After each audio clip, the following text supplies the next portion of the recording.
Коммерция булмаган оешмаларга социаль проекттарда гамәлгә ашыру өчен уңайлы шарттар булдырыла. Был тәңгәлдә улар дәүләт ягыннан ярдәмгә өмет итә ала. Тик еш кына ошый юнәлештә һораулар туа һәм күптәр грант алу өчен кирәкле талаптарда үтәү тәҗрибәһе булмау сәбәпле бындай мөмкинлектән ситтә торып кала. Республика Әмәгать палатаһы аппаратының ресурс үҙәге менән йәмғиәткә булышлык фонды оештырган семинар тап ошо етешһеҙлекте хәл итеүҙе күҙ уңында тотала инде. Белгестәр тарафынан Сибай ҡалаһында үткәрелгән сарала төбәктең муниципаль һәм мәғариф учреждениелары етәкселәре бушлай дәрестәр алды.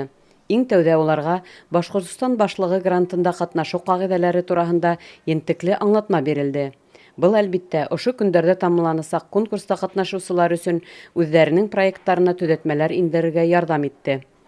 Сарала ҡатнашыусылар шулай уҡ президент гранттары буйынса ла бик күп кәрәкле мәғлүмәт алды.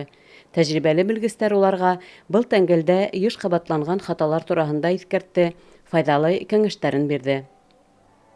Гөлсәрия Билева, Зөһрә Иҫәндәүләтова, Нияз Мирхәйҙәров, Любовь Карпова, Яңылыҡтар хеҙмәте.